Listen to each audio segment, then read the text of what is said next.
cook with ice. I cook with ice. I cook with ice.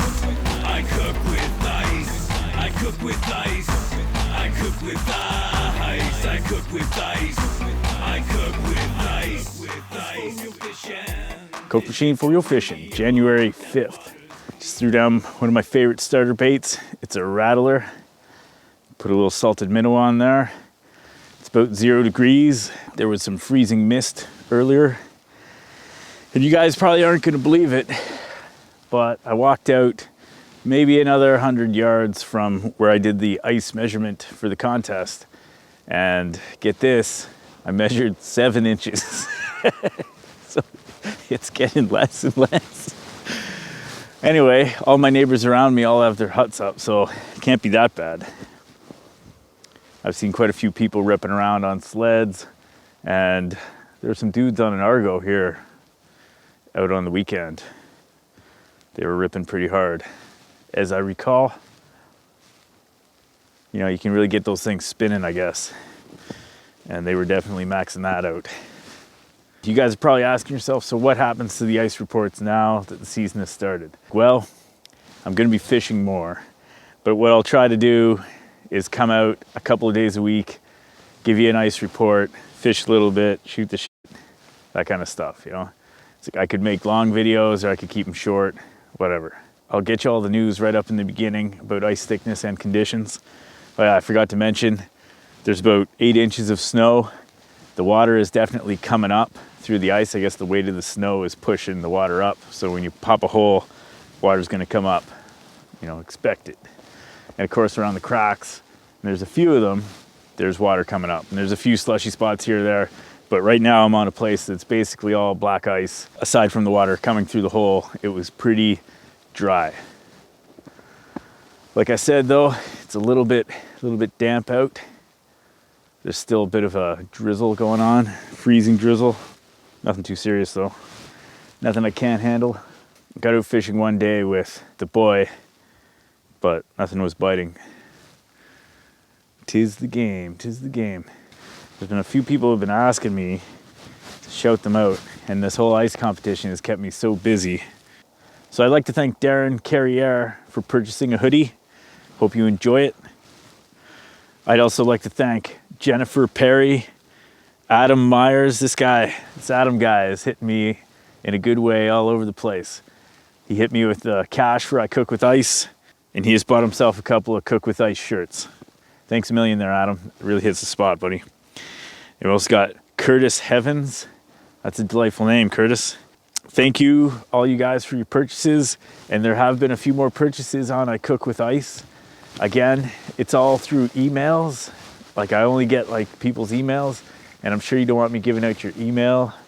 And a lot of times, you know, people have emails that are, you know, not their own name, you know, like Smurfs 411, stuff like that. I want to thank all you guys for that. And I've been trying to brainstorm on how to get I Cook with Ice out there further. It's hit 14,000 views on Facebook, 2,800 views on YouTube, about 700 views on Instagram, and then it was on a real tear when it got to that point, and then it just stopped. I haven't seen much more growth on the views of that video for a few days now. Like slow growth, still slow growth. But I'm trying to like contact all these fishing blog guys and fishing podcast dudes and other professional fishing things. If you guys have any ideas, let me know. I know there was a dude, I forget his name unfortunately, but he sent out the I Cook with Ice video to a few of the other more well-known YouTubers.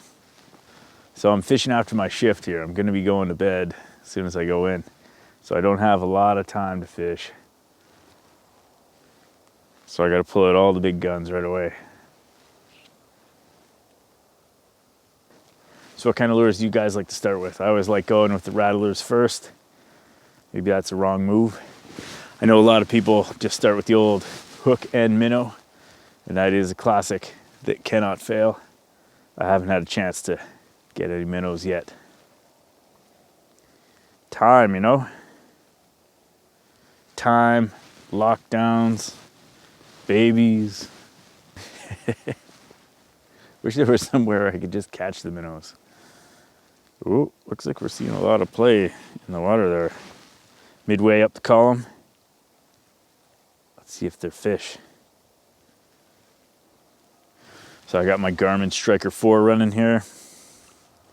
So it definitely appeared like there was a bunch of fish around the 11-foot mark, and then they left.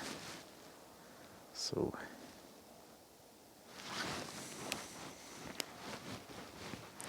might have to switch to some kind of spoon. When you guys are fishing with lures, how long do you like to use a single lure for before you change it up? Sometimes I'm of the mind that you just gotta wait for the fish to show up. And other times I'm of the mind that I spent $5,000 on tackle, I might as well use it. What do you guys think? So I'm gonna do this video long form today. Like I said, you're probably asking yourself what's gonna happen with the ice reports. I'll be honest with you. Doing ice reports daily is intense. It doesn't seem intense, but it is intense. And I've more or less run out of gas, and it's fishing season. So what I'm gonna do is I'm gonna do probably an ice report and a fishing video every week, and that's gonna be what happens. Just 2 videos, not a video 7 days a week. I was like staying up late all through my Christmas vacation to get those videos done, and every December I am dedicated to doing that, to covering all of December. But by the end of it, you're sort of like, okay, I've drilled a lot of holes in the ice. Now it's time to fish those holes, you know? I'm sure you guys understand. Oh, do we have a fish? I think we got a fish.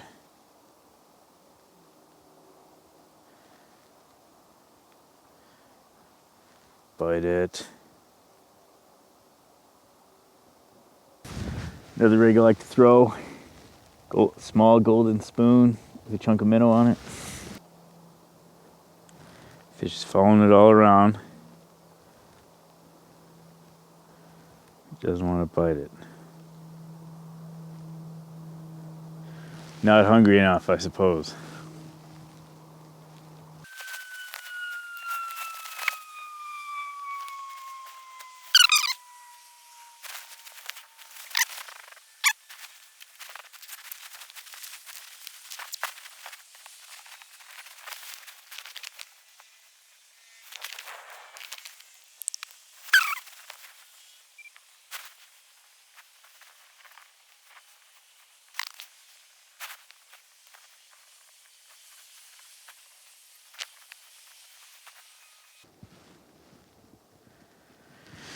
All right.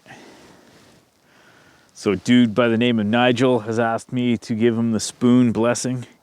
So I'm blessing Nigel, Ivan, and Corey. So make sure I got space to pull this off.